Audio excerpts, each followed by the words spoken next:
जय राधा माधव जय कुंज बिहारी, जय राधा माधव जय कुंज बिहारी, जय गोपी जन वल्लभा जय गिरिवरधारी, जय गिरिवरधारी, जय गोपी जन वल्लभा जय गिरिवरधारी,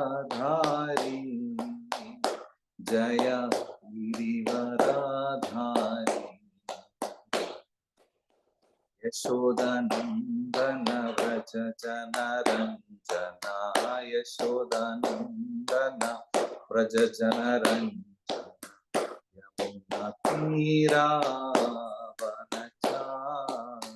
यमुना तीरावनचारि,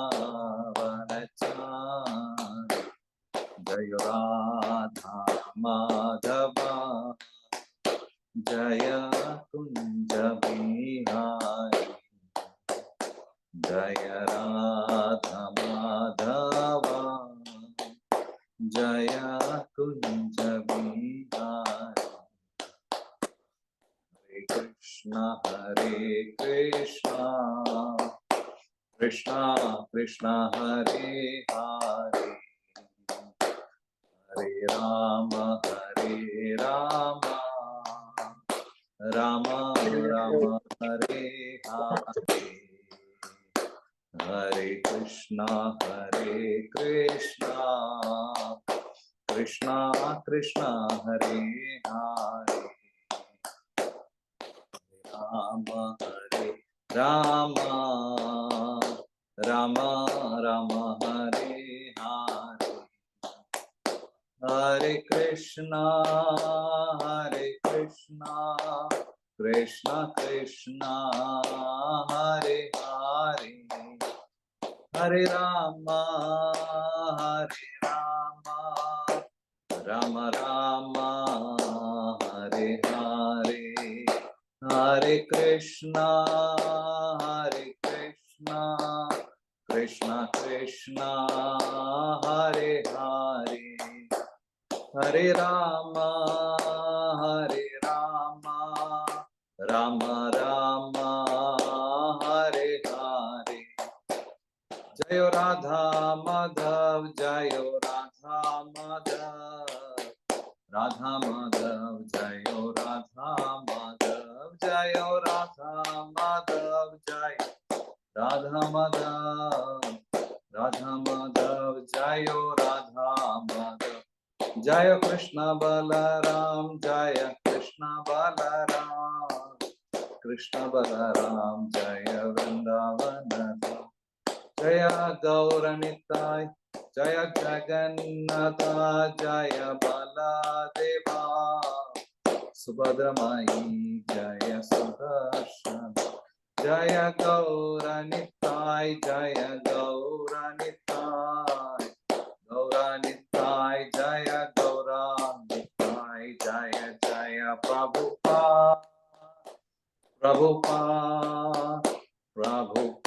जय जय प्रभुपाद, जय जय गुरुदेव गुरुदेव जय जय गुरुदेव, निताय गौर हरि बोल निताय गौर हरि बोल।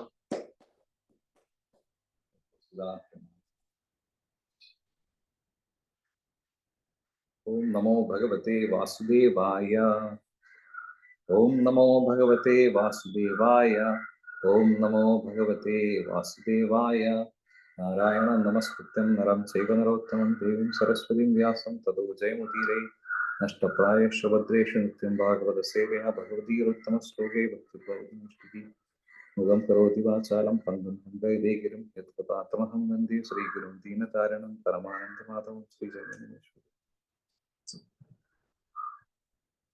ഇന്ന് നമ്മൾ വായിക്കാൻ പോകുന്നത് ശ്രീമദ് ഭാഗവതത്തിൽ നിന്നുള്ള ഒന്നാമത്തെ സ്കന്ധം 5-ാമത്തെ അധ്യായം 35-ാമത്തെ ശ്ലോകമാണ്. ഞാൻ ശ്ലോകം വായിക്കാം. യതത്ര ക്രിയത്തെ കർമ്മം ഭഗവത് പരിതോഷണം ജ്ഞാനം യത്തധീനം ഹി ഭക്തിയോഗ സമന്വിതം. യതത്ര ക്രിയത്തെ കർമ്മം ഭഗവത് പരിതോഷണം ജ്ഞാനം യത്തധീനം ഹി ഭക്തിയോഗ സമന്വിതം.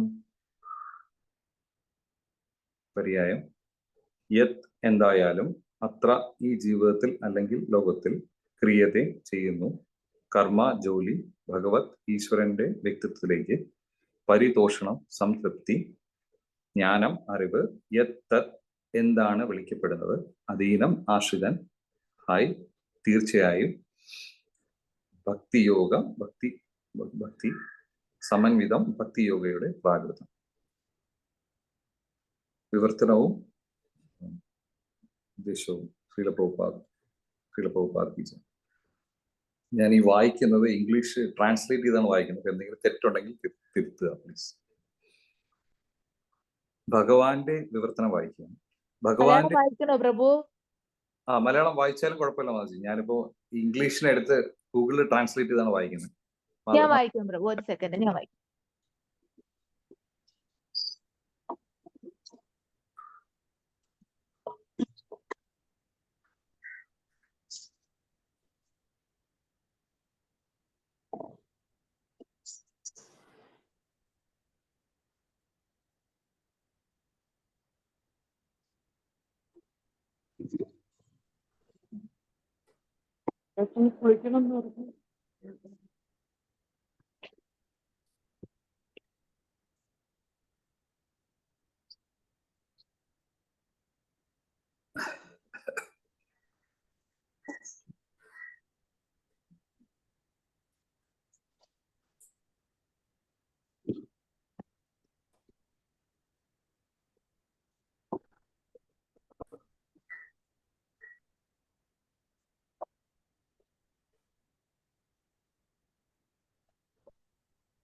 ഹരേ കൃഷ്ണ. കേൾക്കാം പ്രഭു? കേൾക്കാം.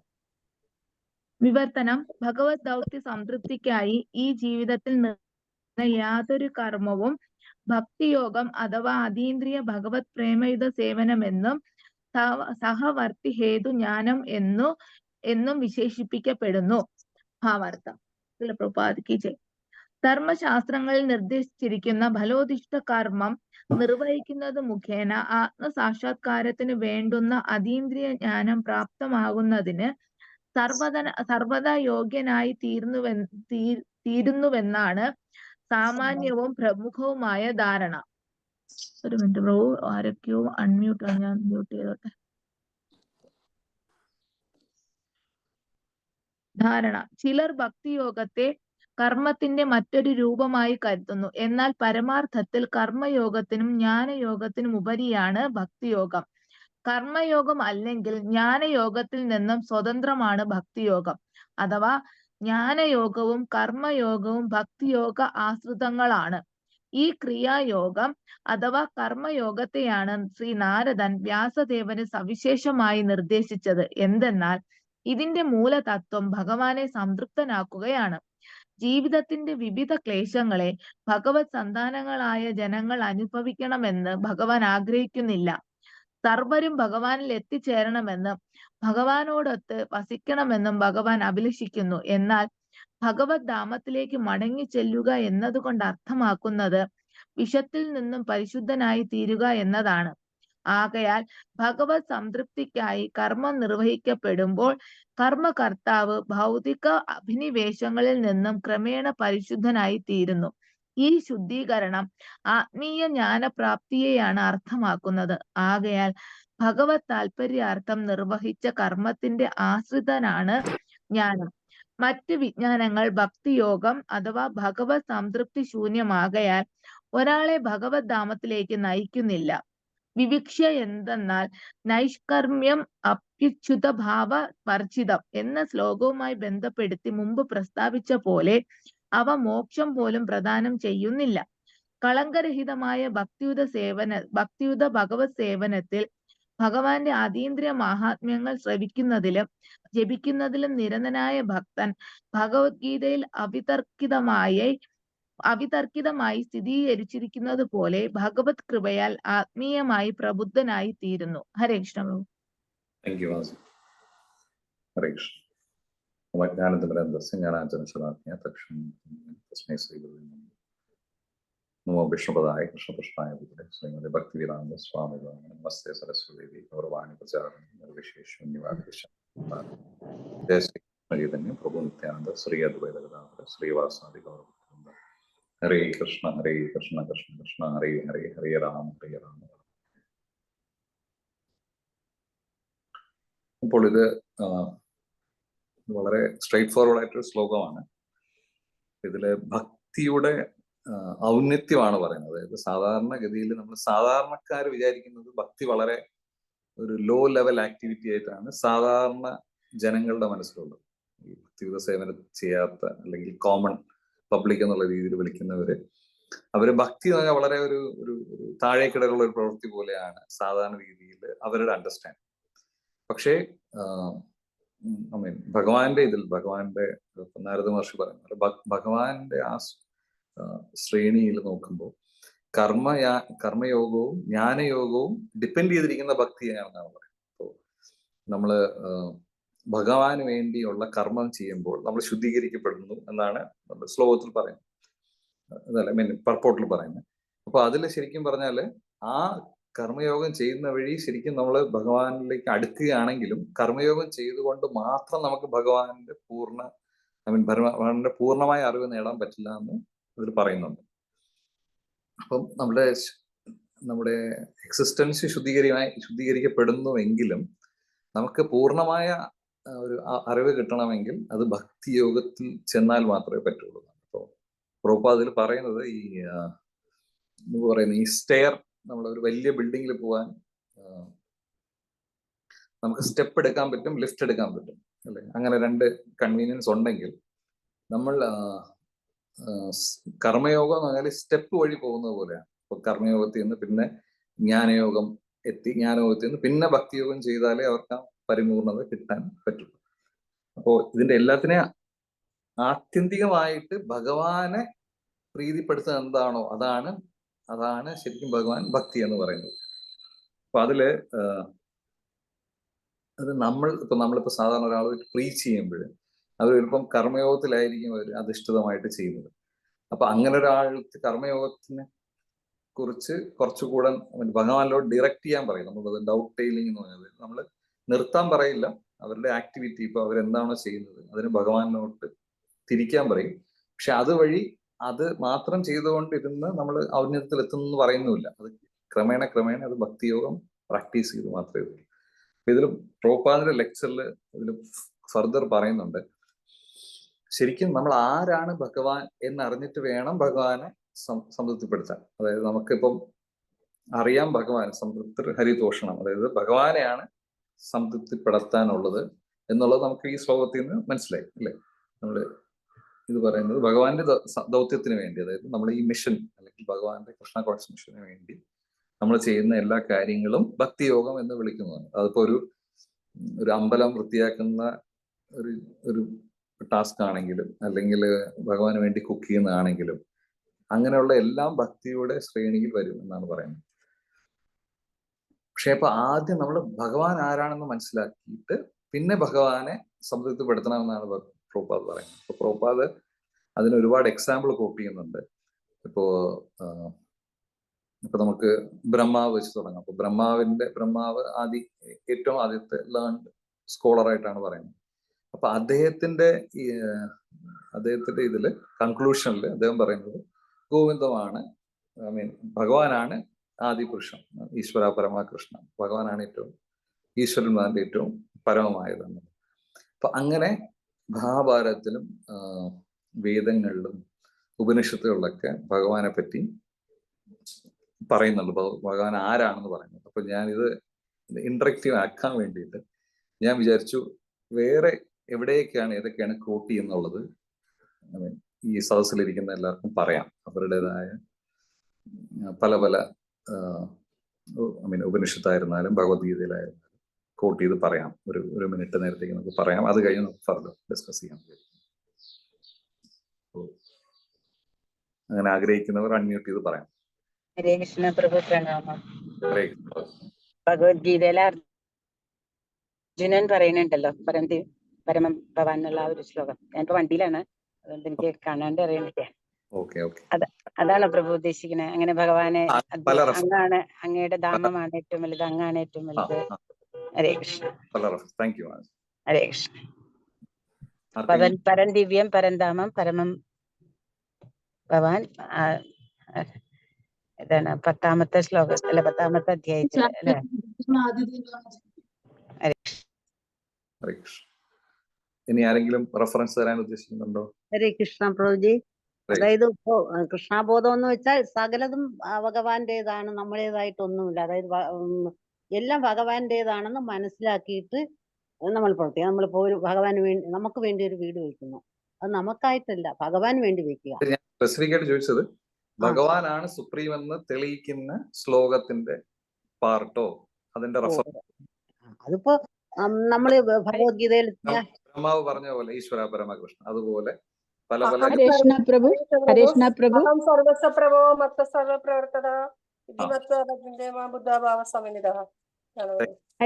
പ്രഭു. ഈശ്വര പരമഃ ചിദാനന്ദ വിഗ്രഹ അനാദിരാതിർ ഗോവിന്ദ സർവകാരണ കാരണം. ഇതാണോ പ്രഭു? Thank you. അതൊരു റെഫറൻസ് ആണ്. അപ്പൊ ഭഗവാന്റെ ഔന്നത്യം അല്ലെങ്കിൽ ഭഗവാനാണ് സുപ്രീം എന്ന് നമുക്ക് വേദഗ്രന്ഥങ്ങളിൽ നിന്ന് മനസ്സിലാകുന്ന ഇത് നമുക്ക് ഒരുപാട് റെഫറൻസ് നമുക്ക് അറിയാം അല്ലെ? അപ്പോ നമുക്ക് ശരിക്കും ആരെയാണ് സെർവ് ചെയ്യേണ്ടതെന്നോ അല്ലെങ്കിൽ ആരെയാണ് സംതൃപ്തിപ്പെടുത്തേണ്ടതെന്നും നമുക്കറിയാം. അല്ലെങ്കിൽ മുമ്പ് നമ്മൾ കൃഷ്ണാബോധത്തിൽ വരുന്നതിന് മുന്നേ നമ്മൾ ശരിക്കും വേറെ പലരെയാണ് സംതൃപ്തിപ്പെടുത്തുകൊണ്ടിരുന്നത്. അല്ലെങ്കിൽ വേറെ ഇപ്പൊ ദൈവം എന്ന് വിചാരിക്കും, ദൈവം എന്നുള്ള ഒരു കൺസെപ്റ്റ് തന്നെ കുറച്ച് വേഗമായിരുന്നു. അല്ലെങ്കിൽ ആരാണ് ഭഗവാൻ എന്നുള്ളത് തന്നെ വളരെ വേഗമായിരുന്നു. ഇപ്പൊ നമ്മൾ ക്ലിയർ ആയി, ആ കാര്യം ക്ലിയർ ആയി, ആരെയാണ് സംതൃപ്തിപ്പെടുത്തുന്നത്. പിന്നെ നമ്മളപ്പോ നോക്കേണ്ടത് നമ്മുടെ ആക്ഷൻസ് ശരിക്കും ഭഗവാനെ സംതൃപ്തിപ്പെടുത്തുന്നോ എന്നതാണ്. ഓക്കെ, അപ്പൊ അതിൽ പ്രഭുപാദ് പറയുന്നത് വേദഗ്രന്ഥങ്ങളിൽ ശുപാർശ ചെയ്യുന്ന കാര്യങ്ങളുണ്ട്. ഇന്ന സാക്രിഫൈസുകൾ ചെയ്യുക, അതായത് ഇന്ന ഫയർ സാക്രിഫൈസ് ചെയ്യുക, ഇപ്പൊ ഓരോ യജ്ഞങ്ങൾ ചെയ്യുക, അത് അങ്ങനെ ചെയ്ത് ഭഗവാനെ പ്രീതിപ്പെടുത്തുന്നു. അപ്പൊ അതിനെ ഭക്തി രസാമൃത സിന്ധുവില് വേദികവും ലൗകികവുമായിട്ടുള്ള രണ്ട് കാര്യമായിട്ട് പറഞ്ഞു. അതായത് ഒന്ന് വേദങ്ങളിൽ പറഞ്ഞിട്ടുള്ള കാര്യങ്ങൾ, രണ്ടാമത് നമ്മൾ സാധാരണ ഇപ്പൊ നമ്മള് ലൈഫിൽ ഇപ്പം നമ്മൾ ഒരാൾ കാർപ്പൻറ്റർ ആണ്, ഒരാൾ ലോയർ ആണ്, ഒരാൾ എഞ്ചിനീയർ ആണ്. അപ്പൊ നമ്മൾ ഇൻഡസ്ട്രിയിൽസ് പോയി വർക്ക് ചെയ്യുന്നത് അതൊരു തരത്തിലൊരു സർവീസാണ്. പക്ഷെ അതിനെയും എങ്ങനെ കൃഷ്ണാബോധമാക്കാം എന്നുള്ള രീതിയിലാണ് പ്രഭുപാദ് പറയുന്നത്. ഇപ്പൊ പ്രഭുപാദ് പറയുന്നത് ഇതെല്ലാം നമ്മൾ എന്ത് ചെയ്താലും ഭഗവാന്റെ അർപ്പിതമായിട്ട് ചെയ്താൽ, അല്ലെങ്കിൽ അതിന്റെ റിസൾട്ട് ഭഗവാന്റെ സേവനത്തിൽ ഉപയോഗിച്ചാൽ ഈ കർമ്മങ്ങളെല്ലാം ഭക്തിയിലോട്ട്, അതായത് ഈ കർമ്മയോഗത്തിനെ ഭക്തിയോഗമായിട്ട് മാറ്റാൻ പറ്റും എന്നാണ് പറയുന്നത്. ഇപ്പൊ കർമ്മയോഗമായിട്ട് തന്നെ നിൽക്കാതെ അതിനെ ഭഗവാനിലോട്ട് തിരിച്ചതിനെ ഭക്തിയോഗത്തിലോട്ട് ആക്കാൻ പറ്റുമെന്നാണ് പ്രഭുപാദ് പറയുന്നത്. ഇപ്പൊ പ്രഭുപാദ് അങ്ങനെ നമ്മൾ സാധാരണ ആസ് ഒരു ഡിവോഷണൽ സെറ്റിങ്ങിൽ നമ്മൾ പറയുമ്പോൾ നമ്മൾ ഒരിക്കലും നമ്മളിപ്പോ ചെയ്തുകൊണ്ടിരിക്കുന്ന ലൗകികമായ കാര്യങ്ങൾ നിർത്താൻ ഒരിക്കലും പറയുന്നു. ഓക്കെ, അങ്ങനെ ഒരു ഇതൊരിക്കലും പ്രഭുപാദ് പറയുന്നില്ല. നമ്മുടെ ആ കാര്യങ്ങൾ ഇപ്പൊ നമ്മൾ വളരെ ഉഗ്രമായിട്ടുള്ള അല്ലെങ്കിൽ വളരെ പാപപങ്കിലമായിട്ടുള്ള കാര്യങ്ങൾ ചെയ്യുന്നെങ്കിൽ അത് സ്പിരിച്വൽ മാസ്റ്റർ തിരുത്താൻ പറയും. ഇപ്പൊ നമ്മളൊരു മീറ്റ് ഷോപ്പില് അങ്ങനെ എന്തെങ്കിലും നിൽക്കുന്ന പ്രവൃത്തിയോ, അല്ലെങ്കിൽ അങ്ങനെ എന്തെങ്കിലും നമ്മളൊരു ബാർ ടെൻഡറായിട്ട് നിൽക്കുന്നു, അങ്ങനെ എന്തെങ്കിലും പ്രവൃത്തിയാണെങ്കിൽ അത് വിടാൻ പറയും. അല്ലാതെ നമ്മൾ സാധാരണ ലൈഫിൽ ഒരു സ്കൂളിൽ ഒരു ടീച്ചർ ആണെങ്കിൽ ടീച്ചിങ് കണ്ടിന്യൂ ചെയ്യാനേ പറയും. ഓക്കെ, അത് ഭക്തിയുത രീതിയിൽ നമുക്കത് മാറ്റാൻ പറ്റും. അപ്പൊ ആ ഒരു ഇതിൽ പ്രഭുപാദ് പറയുന്നത് പറഞ്ഞാൽ അതിന്റെ റിസൾട്ട്, അതിന്റെ ഇതും നമ്മൾ ഭഗവാനിലോട്ട് തിരിച്ചാൽ നമുക്കത് ഭഗവത് ഭക്തിയിലോട്ട് ആക്കാമെന്നുള്ളതാണ്. ഇതിലെന്തെങ്കിലും ഡൗട്ടോ എന്തെങ്കിലും ഉണ്ടോ?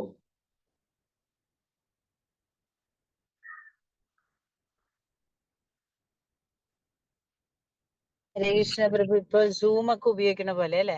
ആ സൂം വന്നിട്ട് അതെ അതെ അതെ അതെ. ഹരേ കൃഷ്ണ.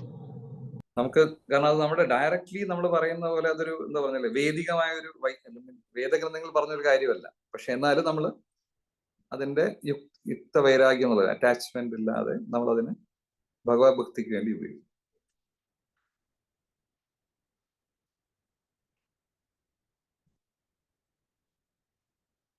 വേറെ എന്തെങ്കിലും പറയാനുണ്ടോ?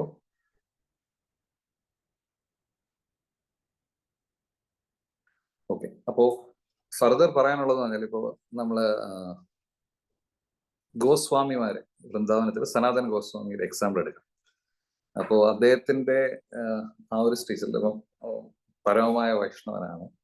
എന്നിരുന്നാലും ധീര ജനപ്രിയോ, അതായത് ധീരന്മാർക്കും അധീരന്മാർക്കും ഡിവോട്ടീസ് ആയിട്ടുള്ളവർക്കും അല്ലെങ്കിൽ കോമൺ ആയിട്ടുള്ള ആൾക്കാർക്കും അദ്ദേഹം ലീഡർ ആയിരുന്നു എന്നാണ് പറയുന്നത്. കാരണം നാച്ചുറലി ഒരു കൃഷ്ണ കോൺഷ്യസ് ഡിവോട്ടി എല്ലാവരും ഇഷ്ടപ്പെടുന്നു എന്നാണ് പറയുന്നത്. ഇപ്പോൾ പ്രഭുപാദ് ഫർദർ ഇതിൽ പറയുന്നുണ്ട്, നമ്മുടെ ഇപ്പൊ സാധാരണഗതിയിൽ ഇപ്പൊ ഒരു തർക്കം ഉണ്ടായാൽ, നമ്മള് രണ്ടുപേര് തമ്മിൽ തർക്കം ഉണ്ടായാൽ കുറച്ചുകൂടെ ലീഡർഷിപ്പ് ലെവലിലുള്ള ഒരാളാണ് തർക്കം പരിഹരിക്കുന്നത്. അപ്പൊ അങ്ങനെ ഒരു തർക്കം ഇപ്പൊ ഒരു ഹസ്ബൻഡും വൈഫുമായിട്ടൊരു പ്രശ്നം ഉണ്ടായെന്ന് വിചാരിച്ചാലും ഈ വൃന്ദാവൻ വാസികൾ പോകുന്നത് സനാതൻ ഗോസ്വാമിയുടെ അടുത്താണ്. അദ്ദേഹത്തിന്റെ അടുത്ത് പോയിട്ട് പറഞ്ഞിട്ട് ആ ഒരു തർക്കത്തിന് പരിഹാരം കിട്ടും. അപ്പോൾ ഒരു കൃഷ്ണ കോൺഷ്യസ് ഡിവോട്ടി ആ ഒരു ലെവലിൽ വർത്തിക്കണം എന്നാണ് പറയുന്നത്. അപ്പോൾ നമ്മുടെ സാധാരണ ആക്ടിവിറ്റീസും നമുക്ക് ഭഗവാനിലേക്ക് അർപ്പിക്കാൻ പറ്റും. അതിനൊരു എക്സാമ്പിൾ ആണ് ഇപ്പൊ നമ്മളെ ബോഡിലി നെസസിറ്റി, ഭൗതികമായ ഒരു കാര്യമാണ് നമ്മൾ കഴിക്കണം എന്നുള്ളത്. നമ്മുടെ ശരീരം നിലനിർത്താൻ വേണ്ടി നമുക്ക് ഭക്ഷണം കഴിച്ചേ പറ്റും. ഓക്കെ, പക്ഷെ അതൊരു ഭൗതികമായ കാര്യമാണെന്ന് പറഞ്ഞതുകൊണ്ട് നമ്മൾ അതിനെ ഇഗ്നോർ ചെയ്യുന്നില്ല. കൃഷ്ണ കോൺഷ്യസ് ആയിട്ടുള്ള ആചാര്യന്മാര് അതിനെ ഇഗ്നോർ ചെയ്യുന്നില്ല. ഈറ്റിംഗ്, അതായത് കഴിക്കണം, അത് മസ്റ്റാണ്, ബോഡിയെ മെയിൻറ്റെയിൻ ചെയ്യണം. പക്ഷെ കഴിക്കാൻ വേണ്ടി മാത്രം നമ്മൾ ജീവിക്കുന്നില്ല, അല്ലെങ്കിൽ നമ്മുടെ ടേസ്റ്റിന് വേണ്ടി മാത്രം നമ്മൾ ജീവിക്കുന്നില്ല. അതുകൊണ്ടാണ് നമ്മൾ വേറെ കുറെ കാര്യങ്ങൾ വർജിക്കുന്നത്, നമ്മൾ പ്രസാദം മാത്രം കഴിക്കുന്നത്. അപ്പോൾ അതുപോലെ തന്നെ ഇപ്പൊ നമ്മുടെ ഉറക്കത്തിന്റെ കാര്യമാണെങ്കിലും, ഉറക്കവും നമുക്ക് ബോഡിക്ക് റെസ്റ്റ് ആവശ്യമാണ്, അതുകൊണ്ട് നമ്മൾ ഉറങ്ങുന്നു, അല്ലാതെ ഉറങ്ങാൻ വേണ്ടി നമ്മൾ ജീവിക്കുന്നില്ല. അപ്പോൾ ആവശ്യത്തിനുള്ള റെസ്റ്റ്, ചിലർക്ക് 5 മണിക്കൂറാവും, ചിലർക്ക് 6 മണിക്കൂറാവും, കുറച്ചുകൂടെ കുട്ടികളായിരുന്നവർക്ക് കുറച്ചുകൂടെ സമയം ഉറങ്ങേണ്ടി വരും. അങ്ങനെ പല രീതിയിൽ നമ്മൾ ക്രമീകരിക്കുന്നുണ്ട്. അപ്പൊ ഇതെല്ലാം ഭൗതികമായ കാര്യമാണെന്ന് തോന്നും. പുറത്തു നിന്നവർക്ക് നോക്കുമ്പോൾ ഭക്തി നിങ്ങൾ ചെയ്യുന്നത് വലിയ ഓസ്ട്രിറ്റി ഒന്നും എടുക്കുന്നില്ലെന്ന് തോന്നുമെങ്കിലും ശരിക്കും ഒരു ഭക്തൻ ഇതെല്ലാം ഫോളോ ചെയ്താൽ അത് ശരിക്കും ഭക്തിയുടെ അപ്രൂവ്ഡ് ആയിട്ടുള്ള മീൻസ് തന്നെയാണ്. ഓക്കെ, അപ്പോ ഇപ്പൊ നമ്മുടെ ശരിക്കും പറഞ്ഞാൽ ഈ ഒരു ഭക്തി സേവനത്തില് നമ്മൾ ഗോസ്വാമിമാരുടെ വൃന്ദാവനത്തില് ഷഡ്ഗോസ്വാമിയുടെ പാത തന്നെയാണ് നമ്മൾ പിന്തുടരുന്നത്. അപ്പൊ നമുക്ക് ശരിക്കും നമ്മുടെ ഉദ്ദേശം എന്ന് പറഞ്ഞാൽ ഭഗവാനെ ഈ പറഞ്ഞ വിധികളിലൂടെയൊക്കെ, വൈദികമായ രീതിയിലോ അല്ലെങ്കിൽ ലൗകികമായ രീതിയിൽ കൂടെയോ നമ്മൾ ഭഗവാനെ സാറ്റിസ്ഫൈ ചെയ്യണം. അതാണ് നമ്മുടെ എൻഡ് ഗോൾ. അപ്പൊ അതില് നമ്മൾ ഇത് വന്നിട്ട് എന്താ പറയുന്നത്,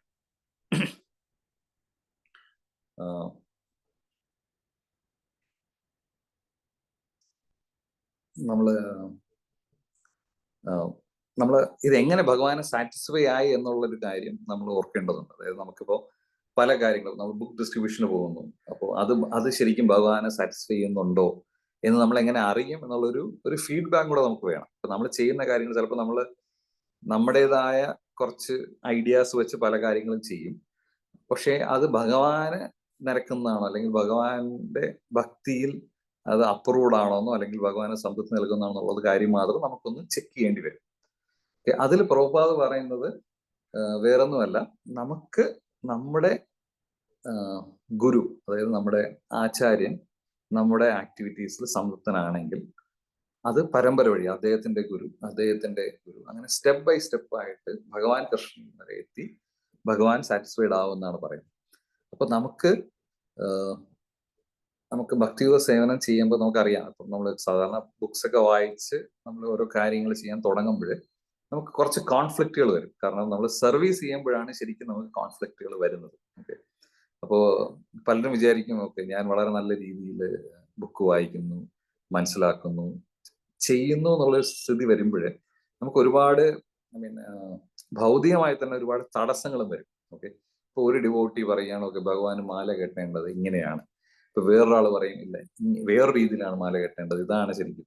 അപ്പൊ ശരിക്കും ഇത് രണ്ടും ഭഗവാന്റെ സേവനത്തിൽ തന്നെയാണ് ഉപയോഗിക്കേണ്ടത്. പക്ഷെ അതിൽ എങ്ങനെയാണ് അത് ഇപ്പൊ ഒരു ദിവസം ഒരു മാലയാണ് ഇടേണ്ടതെന്ന് വിചാരിച്ചാൽ രണ്ട് രീതിയിലും അത് ചെയ്യാൻ പറ്റാത്തതുകൊണ്ട് നമ്മളൊരു അതോറിറ്റി, സ്പിരിച്വൽ അതോറിറ്റിയുടെ ഒരു വേർഷൻ എടുത്തിട്ട് അതുപോലെ അനുസരിക്കുക എന്നുള്ളതാണ്. അപ്പോൾ ടിപ്പിക്കലി അവർ പറയും, സാധാരണഗതിയിൽ നമ്മൾ പറയുന്നത് നമുക്ക് ആ അനുസരണാശീലം നമുക്ക് വളരെ കുറവാണ് ഇനിഷ്യലി. കാരണം നമുക്ക് നമ്മുടെ ഐഡിയ ആണ് ബെസ്റ്റ് എന്ന് നമുക്കൊരു തോന്നലുണ്ടാവും. കാരണം ഞാനിത് എത്ര നാളായിട്ട്, ഞാൻ വർഷങ്ങളായിട്ട് ഈ മാല കെട്ടുന്നു, അല്ലെങ്കിൽ ഞാൻ വർഷങ്ങളായിട്ട് കുക്ക് ചെയ്യുന്നു, അല്ലെങ്കിൽ വർഷങ്ങളായിട്ട് ക്ലീൻ ചെയ്യുന്നു. അപ്പോൾ വേറൊരാൾ ഇങ്ങനെ വന്ന് പറയുമ്പോൾ ഇത് പ്രഭു ഇങ്ങനെയല്ല ചെയ്യേണ്ടത്, അല്ലെങ്കിൽ മാതാജി ഇത് ഇങ്ങനെയാണ് കുക്ക് ചെയ്യേണ്ടതെന്ന് പറയുമ്പോൾ നമുക്ക് ഒഫൻഡഡ് ആയിട്ട് ഫീൽ ചെയ്യും.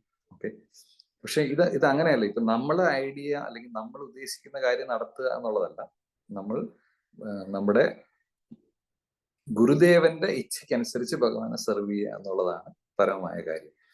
അപ്പൊ നമ്മുടെ പല ഐഡിയാസും നമുക്കത് കോംപ്രമൈസ് ചെയ്യേണ്ടി വരും. ചില കാര്യങ്ങൾ ഇപ്പൊ നമ്മൾ വിചാരിക്കും ഇങ്ങനെ ചെയ്തിരുന്നെങ്കിൽ നന്നായിരുന്നു, പക്ഷെ ഈ പ്രഭു ഇങ്ങനെ സമ്മതിക്കുന്നില്ല, അതുകൊണ്ട് ഇത് കോംപ്രമൈസ് ആയി പോയല്ലോ എന്നുള്ള രീതിയിലൊക്കെ നമ്മൾ ചിലപ്പോൾ ചിന്തിക്കും. പക്ഷെ നമ്മുടെ ഉദ്ദേശം എന്ന് പറഞ്ഞാല് നമ്മുടെ സംതൃപ്തിക്ക് വേണ്ടിയല്ല ചെയ്യുന്നത്, ഭഗവാന്റെ സംതൃപ്തിക്ക് വേണ്ടിയാണ് ചെയ്യുന്നത്. അതിൽ നമ്മൾ എന്ത് വിട്ടുവീഴ്ച ചെയ്യേണ്ടി വന്നാലും ചെയ്യണം എന്നുള്ള രീതിയിലാണ് അതിന്റെ കൺക്ലൂഷൻ വരുന്നത്. ഓക്കെ, അപ്പൊ ഇങ്ങനെ ഒരു പദ്ധതി, ഇങ്ങനെ ഒരു രീതിയിൽ നമ്മൾ വർദ്ധിച്ചാൽ മാത്രമേ, അപ്പോൾ ശരിക്കും നമ്മൾ ഇങ്ങനെ ഒരു സർവീസ് ചെയ്യുമ്പോൾ നമ്മുടെ ഈ സർവീസ് കണ്ട് ഗുരുദേവനും ബാക്കി ഉന്നതരായ വൈഷ്ണവരും നമ്മളിൽ നിന്ന് സംതൃപ്തരാവും. അപ്പൊ അവരുടെ ഈ സംതൃപ്തി കാരണം, അവർക്ക് ഈ തോന്നുന്ന സംതൃപ്തി കാരണം നമ്മുടെ മനസ്സിൽ ഭഗവാനോടുള്ള അട്രാക്ഷൻ കൂടും. ഓക്കെ, അങ്ങനെ ഒരു സേവ ചെയ്യുമ്പോൾ ആ അട്രാക്ഷൻ കാരണം നമ്മൾ വീണ്ടും ഭഗവാനെ പറ്റി അറിയാനും ഭഗവാന്റെ സേവ ചെയ്യാനും തൽപരരാകും.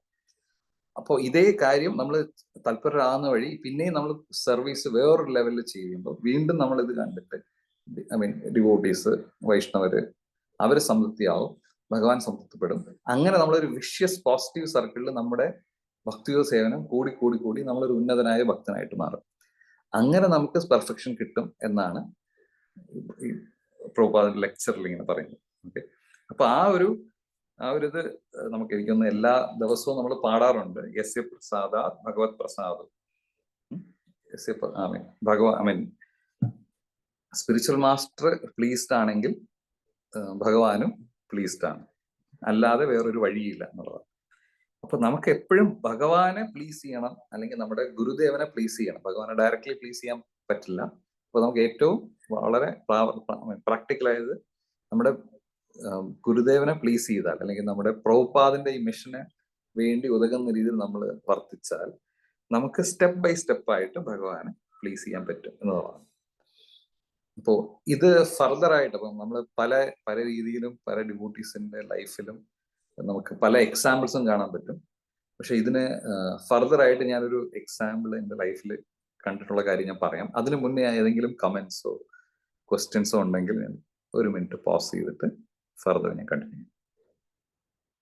ഞാൻ പറയുന്ന ക്ലിയർ അല്ലെങ്കിലും പറഞ്ഞാൽ മതി. വീണ്ടും ഞാൻ ഹരേ കൃഷ്ണ. ആർക്കെങ്കിലും എന്തെങ്കിലും കമന്റ്സോ?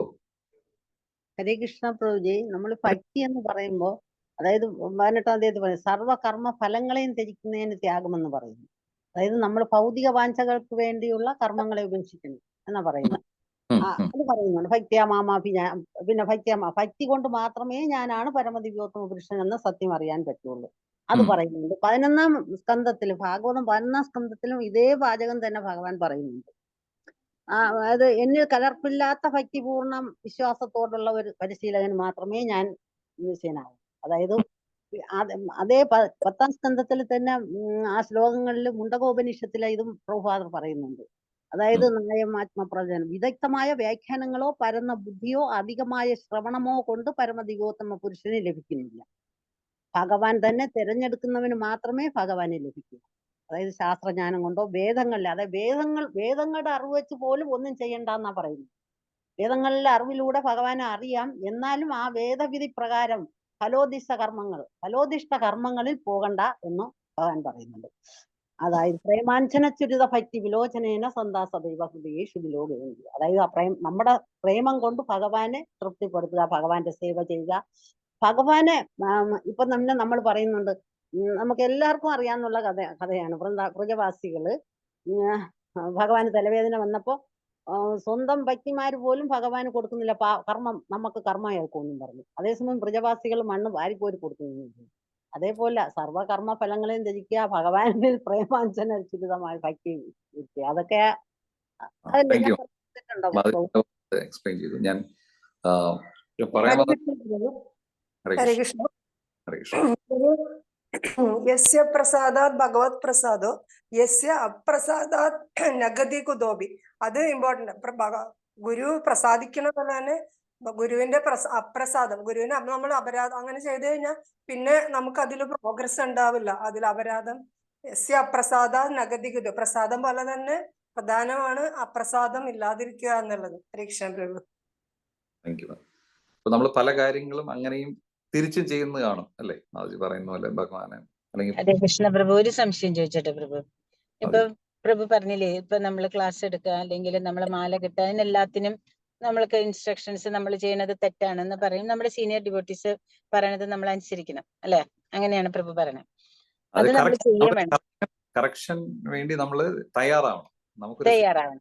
പക്ഷെ നമ്മളിപ്പോ ഞാനൊരു കേട്ട കാര്യമാണ്. അതായത് നമ്മൾ ക്ലാസ് എടുക്കുമ്പോൾ അല്ലെങ്കിൽ ഒരു മാതാജി ക്ലാസ് എടുത്തിട്ട് ആ മാതാജിയുടെ പുറകിൽ പോയിട്ട് ആ മാതാജി ക്ലാസ് എടുത്തതിനെ പറ്റി എല്ലാം അന്വേഷിച്ചിട്ട് പിന്നെ അതിന്റെ പേരിൽ ചെറിയ ഒരു മിസ്റ്റേക്സ് ഉണ്ടെങ്കിൽ പോലും അതിനെ പറയുക, അതൊക്കെ ശരിയാണോ തെറ്റാണോ പ്രഭു? നമ്മൾ ഭഗവാന് വേണ്ടി ക്ലാസ് എടുക്കണതല്ലേ. നമ്മൾക്ക് അറിയാണ്ട് ഇപ്പൊ പ്രഭുപാദ തന്നെ പറയുന്നുണ്ട്, നമ്മൾ എന്തെങ്കിലും മിസ്റ്റേക്ക് അറിയാണ്ട് വന്നാൽ പോലും അതിനെ നമ്മൾ തിരുത്താൻ തയ്യാറാവണം. മിസ്റ്റേക്ക് വരാൻ പാടില്ല ആചാര്യനായിട്ട് ഇരിക്കുമ്പോൾ. എന്നാലും അതിന് പുറകിൽ പോയി അന്വേഷിച്ച് അതിന്റെ ഒരു ക്രിറ്റിസിസം, അതിനെ പറ്റി എന്താ പ്രഭുവിന്റെ അഭിപ്രായം? അല്ല, അതൊരു കൺസ്ട്രക്റ്റീവ് ക്രിറ്റിസിസം അല്ലല്ലോ. ആ ഒരു രീതിയിൽ വരുമ്പോൾ അതൊരു നെഗറ്റീവ് ആയിട്ടുള്ള ക്രിറ്റിസിസം ആണ്. അതായത് ഒരാളെ ഇമ്പ്രൂവ് ചെയ്യാൻ വേണ്ടിയുള്ള ക്രിറ്റിസിസം അല്ല. ഒരാളെ ഇമ്പ്രൂവ് ചെയ്യാൻ വേണ്ടിയുള്ള ക്രിറ്റിസിസം ആണെങ്കിൽ നമ്മളത് ഫ്രണ്ടിൽ നിന്നേ പറയും, ഒരിക്കലും ബാക്കിൽ നിന്ന് പറയില്ല. അപ്പോൾ നമ്മൾ അങ്ങനെയുള്ള കാര്യങ്ങളൊക്കെ നമ്മൾ ഈ ഭക്തിക്ക് എതിരായിട്ട് വരുന്നതാണ്. അപരാധം എന്ന് പറഞ്ഞാല് രാധാറാണിക്ക് എതിരെ എന്നുള്ള രീതിയിലാണ് വരുന്നത്. അപ്പൊ അതൊന്നും എൻകറേജ്ഡ് അല്ല മാസ്. അല്ല, എൻകറേജ്ഡ് അല്ല. പക്ഷെ അങ്ങനത്തെ ഒരു ഫീലിംഗിൽ ആ വന്ന് നിൽക്കണ ആ മാതാജിക്ക് അത് ഫീൽ ചെയ്യുമ്പോ അത് അപ്പൊ അവരെന്താ ചെയ്യണെന്ന് വെച്ചാൽ അവരാ ഇനി ക്ലാസ് എടുക്കണില്ല എന്നൊരു തീരുമാനത്തിലേക്ക് അവര് പറയണു. അപ്പൊ അത് നമ്മളൊരു അപരാധാണ്. പക്ഷെ എന്നാലും അങ്ങനെ ചെയ്തവർക്ക് തെറ്റല്ലല്ലോ. പക്ഷെ ആ മാതാജിക്ക് അതൊരു വിഷമമായിട്ട് തോന്നുമ്പോ അതിനെപ്പറ്റി അപ്പൊ മാതാജി ക്ലാസ് എടുക്കണോ അതോ വേണ്ടിയോ? അല്ല, ശരിക്കും സീനിയർ ആയ ഒരു വൈഷ്ണവന്റെ ഒരു നിർദ്ദേശത്തിൽ ക്ലാസ് എടുക്കുമ്പോൾ അവരായിട്ട് ചില ഇംപ്രൂവ്മെന്റ്സോ അല്ലെങ്കിൽ ഫീഡ്ബാക്കോ പറയുന്ന രീതിയിൽ അത് ഉൾക്കൊള്ളിക്കാൻ ശ്രമിക്കുക. ഓക്കെ, അല്ലാതെ വേറൊരു ആൾക്കാർ പറയുന്നത് നമ്മൾ വലുതായിട്ട് കാര്യമായിട്ട് എടുക്കേണ്ട കാര്യമില്ല. ഇതിന് പുറമേ ഉള്ള ആൾക്കാർ. ഓക്കെ, അങ്ങനെ ഒരു ഫീലിംഗ് വരേണ്ട കാര്യമില്ല. അതോറിറ്റി ആരാണോ അവർ പറയുന്നത് കേട്ടാൽ മതി. ഇപ്പൊ എല്ലാവരും പറയുന്നത് കേട്ട് നമുക്ക് ജീവിക്കാൻ പറ്റില്ല. അപ്പൊ അതോറിറ്റീസ് പറയുന്ന രീതിയിൽ നമുക്ക് ചെയ്യാൻ പറ്റും. ആ രീതിയിൽ ചെയ്താൽ മതി. നമുക്കത് അപ്പൊ പലപ്പോഴും നമ്മൾ ബുക്ക് വായിക്കുമ്പോൾ വളരെ ഈസിയാണ്. പക്ഷെ പ്രാക്ടിക്കലായിട്ട് സേവനം ചെയ്യുമ്പോൾ പല തടസ്സങ്ങൾ നമ്മുടെ ലൈഫിൽ വരുന്നുണ്ട്. ഇപ്പൊ മാതാജിമാർ പറഞ്ഞ ചില പ്രാക്ടിക്കൽ ഡിഫിക്കൽട്ടീസ് ഉണ്ട്. അപ്പൊ പലതും നമ്മുടെ തന്നെ, കാരണം ഇത്രയും വർഷങ്ങളായിട്ട് അല്ലെങ്കിൽ ഇത്രയും കോടാനുകോടി വർഷങ്ങളായിട്ട് നമ്മൾ ഭൗതിക ലോകത്തിൽ ജീവിക്കുന്നുണ്ട്. അതിന്റെ കുറെ കണ്ടീഷനിങ് അല്ലെങ്കിൽ അത്രയും ജീവിച്ച് പരിചയിച്ച കാര്യങ്ങൾ വീണ്ടും ചെയ്യാൻ നമ്മൾ ഭക്തിയിലായിരുന്നാൽ പോലും അത് കൊണ്ടുവരും. ഓക്കെ, ഇപ്പൊ ചിലര് പ്രസാദമാണെങ്കിൽ പോലും ഇപ്പൊ ചോറ് ഇഷ്ടപ്പെടുന്നില്ല. ഇപ്പൊ നോർത്ത് ഇന്ത്യയിൽ നിന്ന് വരുന്നവര് ഇപ്പൊ പ്രസാദമാണെങ്കിൽ പോലും അവർ പറയും മേത്തോ റോട്ടി ഖാത്താവും എന്ന് പറഞ്ഞിട്ട് അവര് ചോറ് കഴിക്കില്ല. ഓക്കെ, പക്ഷെ ശരിക്കും ഒരു പ്രസാദം എന്നുള്ള രീതിയിൽ വീക്ഷിക്കുകയാണെങ്കിൽ അത് ഇപ്പം ആരാണ്, രഘുനാഥ് ദാസ് ഗോസ്വാമിയാണോ, നമ്മുടെ ജഗന്നാഥ് പുരിയില് ഭഗവാന്റെ അരി കഴുകിയ വെള്ളം കുടിച്ച് സംതൃപ്തനായ ഗോസ്വാമി. അപ്പൊ അതായത് പ്രസാദത്തിന്റെ രീതിയിൽ കണ്ടാൽ അതിനിപ്പോ ഞാൻ ഇത് കഴിക്കില്ല, അല്ലെങ്കിൽ നമ്മൾ പല കാര്യങ്ങൾ നമ്മൾ സാധാരണ കഴിക്കാത്ത കാര്യങ്ങൾ പ്രസാദമാകുമ്പോൾ നമ്മൾ കഴിക്കേണ്ടി വരും. നമ്മള് ഒരു ഭൗതികമായൊരു ഭൗതികമായൊരു ഉൾക്കാഴ്ചയിൽ നിന്ന് മാറി നമ്മൾ ദിവ്യമായ രീതിയിൽ മയപ്പെടുന്നു എന്നുള്ള രീതിയിൽ. അപ്പം നമുക്കിപ്പോ ഒരു കാര്യം ഇഷ്ടമല്ലെങ്കിൽ അത് ഭഗവാന്റെ പ്രസാദമാണെങ്കിൽ നമ്മളത് സ്വീകരിക്കാൻ തയ്യാറാണ്. അല്ല, ഒരു കാര്യം വളരെ ഇഷ്ടമാണെങ്കിൽ പോലും അത് ഭഗവാന്റെ പ്രസാദം അല്ലെങ്കിൽ നമ്മൾ നിരാകരിക്കാനും തയ്യാറാണ്. ഓക്കെ. അപ്പൊ ആ രണ്ട് രീതിയിൽ ഇപ്പം ഭക്തിരസാമ സിന്ധുവിൽ പറയുന്ന പോലെ നമുക്ക് ഫേവറബിൾ ആയിട്ട് കാര്യങ്ങൾ അക്സെപ്റ്റ് ചെയ്യാനും പറ്റണം, അൺഫേവറബിൾ ആയിട്ടുള്ള കാര്യങ്ങൾ ഇഷ്ടപ്പെട്ടതാണെങ്കിൽ പോലും നമുക്ക് നിരാകരിക്കാനും പറ്റണം. അപ്പൊ നമുക്ക് രണ്ട് രീതിയിലും നമ്മൾ വളരെ കോൺഷ്യസ് ആയിട്ട് ചെയ്യേണ്ടി വരും. ഓക്കെ. അപ്പൊ ഇതില് നമ്മുടെ ആക്ഷൻസ് എന്നുള്ള രീതിയിൽ പല കാര്യങ്ങളും ചിലപ്പോ കോൺഫ്ലിക്റ്റിംഗ് ആയിട്ട് തോന്നാം. നമുക്ക് ചില ഡിവോട്ടീസ് സീനിയേഴ്സ് ആയിട്ട് ചെയ്യുന്ന കാര്യങ്ങളിൽ കോൺഫ്ലിക്റ്റ് ഉണ്ടാവുന്ന തോന്നാം. പക്ഷെ അത് അദ്ദേഹത്തിന്റെ ഗുരു മഹാരാജിന്റെ ഇൻസ്ട്രക്ഷനാണ് അദ്ദേഹം ചെയ്യുന്നതാണെങ്കിൽ അദ്ദേഹം അത് കറക്റ്റ് ആയിട്ടാണ് ചെയ്യുന്നത്. ഓക്കെ. അത് നമുക്ക് കോൺഫ്ലിക്റ്റ് ഉള്ള കാര്യമില്ല. നമുക്കത് മനസ്സിലാക്കാൻ പറ്റാത്തതുകൊണ്ടാണ് നമുക്ക് അങ്ങനെ തോന്നുന്നത്. അപ്പൊ നമുക്ക് പലപ്പോഴും തോന്നും, ഓക്കെ, ഈ പ്രഭുവിന് ഇത് ഇങ്ങനെ ചെയ്താൽ പോരായിരുന്നോ, അല്ലെങ്കിൽ ഈ മാതാജിക്ക് ഇത് ഇങ്ങനെ ചെയ്താൽ മതി. ഇല്ല, അത് അവരുടെ സ്പിരിച്വൽ ആയിട്ടുള്ള അല്ലെങ്കിൽ ദീക്ഷാഗുരു ശിക്ഷാഗുരു പറയുന്ന രീതിയിലാണ് അവർ ചെയ്യുന്നതെങ്കിൽ അവർ പ്രോപ്പർ ആയിട്ടുള്ള സിറ്റുവേഷനിലാണ് ചെയ്യുന്നത്. അതിന്റെ പുറകിലുള്ള ഉദ്ദേശം നമുക്ക് മനസ്സിലാവുന്നതുകൊണ്ടാണ് നമ്മളത് ക്രിട്ടിസൈസ് ചെയ്യാൻ വേണ്ടി തയ്യാറാണ്. ഓക്കെ. അപ്പൊ അത് നമ്മുടെ ലൈഫിൽ ഇപ്പൊ ശരിക്കും ഭക്തി സരസ്വതി മഹാരാജ് വന്നിട്ടുള്ളവർ ആദ്യം നമ്മളെ ലൈഫിലുള്ള അപൂർണതകളും ഇതുപോലുള്ള പ്രശ്നങ്ങളും പരിഹരിച്ചാൽ മാത്രം മതി. നമ്മളൊരു അതോറിറ്റി ആയിട്ട് വേറൊരാളെ കറക്റ്റ് ചെയ്യാൻ പോകണ്ട എന്നാണ് പറയുന്നത്. നമ്മളൊരു പൊസിഷനിൽ അങ്ങനെ ഒരു സർവീസ് ഏൽപ്പിച്ചാൽ മാത്രമേ നമ്മളൊരു ഡിവോട്ടിയെ കറക്റ്റ് ചെയ്യാൻ പോകാവുള്ളൂ. ഇപ്പൊ നമ്മുടെ ഗുരു മഹാരാജ് പറയാണ്, ഓക്കെ പ്രഭു, നിങ്ങളുടെ അടിയിൽ ഇത്രയും 5 പേരെ ഞാൻ കൗൺസിൽ ചെയ്യാൻ പറയുന്നുണ്ട്. അവരെ വേണ്ട രീതിയിൽ ഗൈഡ് ചെയ്യാൻ അതാണ് നിങ്ങളുടെ സർവീസ് എന്ന് പറഞ്ഞാൽ അവർക്ക് വേണ്ട സർവീസ് അവരെ വഴിതിരിച്ച് പോകുന്ന സമയത്ത് അതിനുവേണ്ടി വഴിതിരിച്ച് പോകാതിരിക്കാനുള്ള രീതിയിൽ അവരെ ഗൈഡ് ചെയ്യാനും അവരുടെ ആക്ഷൻസ് റിഫൈൻ ചെയ്യാനും ഉള്ള രീതിയിലുള്ള സർവീസ് നമുക്ക് ചെയ്യാൻ പറ്റും. പക്ഷെ നമ്മളൊരു കോമൺ പബ്ലിക് ആയിട്ടിരിക്കുമ്പോൾ അല്ലെങ്കിൽ ഒരു കോമൺ ഡിവോട്ടി ആയിട്ട് നമുക്കൊരു ഡിവോട്ടി കൗൺസിലിംഗ് ആയിട്ടൊരു അതോറിറ്റി ഒന്നും ഇല്ലെങ്കിൽ നമ്മൾ വെറുതെ പലരും പല തെറ്റുകളും ചെയ്യും, നമ്മളും ചെയ്യുന്നുണ്ട്. അപ്പൊ അതിന് നമ്മൾ കൂടുതൽ നമ്മളതിനെ ഒരുപാട് വലുതാക്കാതെ അത് ശരിക്കും ആരിലാണോ അത് നിക്ഷിപ്തം, ആ ഒരു ഉത്തരവാദിത്ത നിക്ഷിപ്തം, അവര് മാത്രം കറക്റ്റ് ചെയ്യുന്നതാണ് കറക്റ്റ്. ഇല്ലെങ്കിൽ ഇപ്പൊ നമ്മളൊരു ഹോസ്പിറ്റലിൽ പോകുന്ന ഒരു സിറ്റുവേഷൻ ആണ്. എനിക്ക് മുമ്പ് നമ്മൾ സംസാരിച്ചിട്ടുണ്ട്. നമ്മളെല്ലാവരും വലിയൊരു ഹോസ്പിറ്റലാണ്. ഓക്കെ. അപ്പം നമ്മൾ ഏറെക്കുറെ എല്ലാവരും രോഗികളുമാണ്. ഓക്കെ. കാരണം കൃഷ്ണാബോധ പ്രസ്ഥാനത്തിൽ നമ്മൾ ഡിസീസ്ഡ് ആണ് എന്ന് നമ്മൾ തിരിച്ചറിയുമ്പോഴാണ് നമ്മൾ ഈ പ്രസ്ഥാനത്തിൽ വരുന്നത്, അല്ലെ?